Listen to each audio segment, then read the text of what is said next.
So another stop on a tour across Canada. What does this sort of mean to you guys to get the brand out here? I think it's great for our organization to be able to go to Vancouver, come here to a sports city like Calgary, and be able to play in front of the fans. And because we brag all the time about us being Canada's team, and we are. And there's so many great cities across the country that see our games on television, gives us an opportunity to come out, touch the fans, see the fans, and for them to see our players firsthand. I'm just on our guys about coming out and playing their butts off and giving the fans a good show, win or lose, opportunity for young players to come in and play, and fans to be able to see some of the players play maybe that they don't get to see. You know, they see Kyle Lowry, DeMar DeRozan, but they may not get to see Bruno as much and some of our young rookies as much, so it'd be a great opportunity for everybody. Some organizations see these kind of trips as trouble, boring, get your way. You guys are unique in that respect, that you sort of welcome it. No, from my philosophy, Doug, I treat exhibition as extension of training camp. Like this morning, we had longer than usual shoot-arounds. We treat it like a practice. Tonight's game, we approach it like a game. We have scouting reports, personnel reports, and again, one thing we have to do and continue to do is develop winning habits. And the only way you do that is to do it. And some coaches have different philosophies where they want to rest guys. And again, we're smart in that aspect too, but we approach it like a regular season game.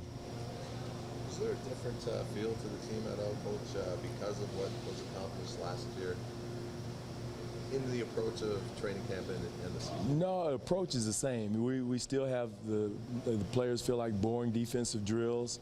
Our approach from a coaching standpoint is the same. Hard work, go through the grind in training camp. Now again, I do feel an air of confidence, and I hope it's not an air of arrogance, but an air of confidence from our guys, and because they've been there. I mean, DeMar and Kyle had a great summer.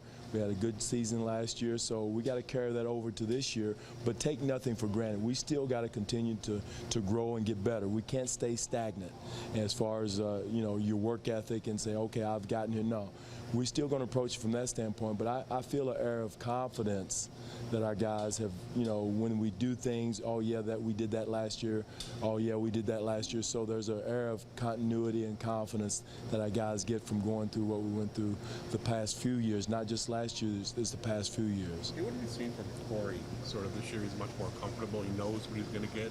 What have you seen in the 7 or 8 days? Just the continuity, Doug, of what we've been through the last year, him being with the team last year. He's not at San Antonio anymore, so now he understands what we're doing, trying to do. Offensively, terminology is the same, the play calls are the same, his defensive job is the same. So, that's where and again, it goes back to the word confidence. He's confident in what he's doing because he's not like guessing, am I doing it San Antonio's way or am I doing it the Raptors' way? So with that comes, confidence, and I'd go right down the list of our guys from last few years, the comfort that they have in doing things, which should lead to being able to do it harder and quicker. We need him to make three-point shots, though. I know defense is his main focus, but if he knocks down the threes, how much more effective does that make him? Huge. They can't play off of him. They can't cheat off on DeMar or Jonas in the post. He keeps him honest, and he's done a heck of a job this summer of working on it. One thing about Corey Joseph, he's going to work at whatever he does, and again, he may not be the three-point shooter he is now, but somewhere in here in the near future in his career, that three ball is going to start to fall because it's there, it's not broke. He hits it when I'm sure he's going to tell you he hits it when he needs to, but where he gets it consistently, he's beginning to do that. He does it in practice every day. He works every day on it, and it's going to come. It's just about continue to work on it. Dwane, I didn't just tell you about show you about comfort level between Sullinger and JV on Saturday night? Well, one, our transition defense wasn't as bad as I was afraid of. Yeah. Usually I'm thinking like a coach. Again, some teams are going to test it. The team tonight will test it. Our transition defense.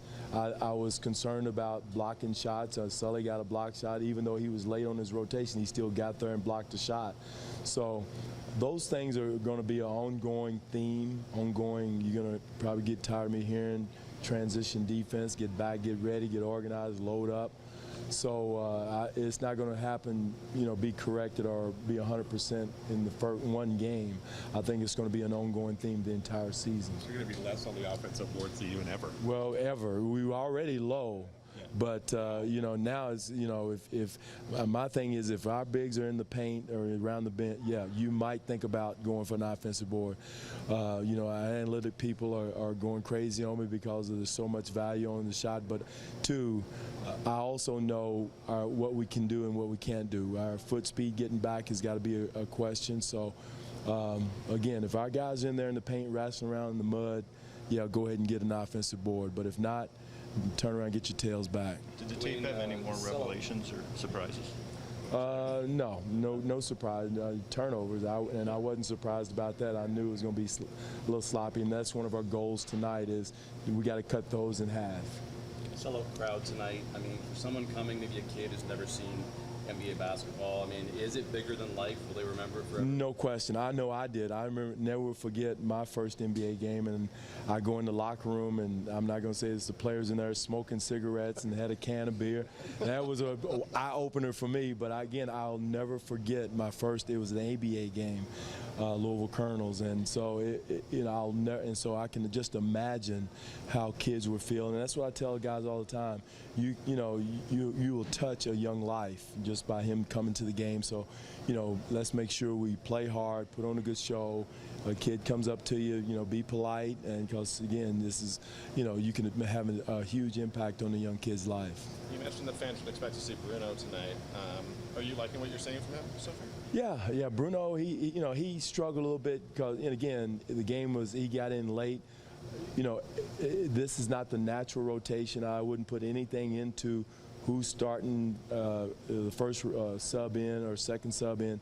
That has nothing to do with what's now because we're looking at a lot of different things, a lot of different people. This is nowhere close to what our rotation is going to be is coming off the bench. So Bruno's had a good camp, especially when he's been with the first group. So again, we're still seeing, and we got the rest of this month to see where he is, and some other guys have had good camps too.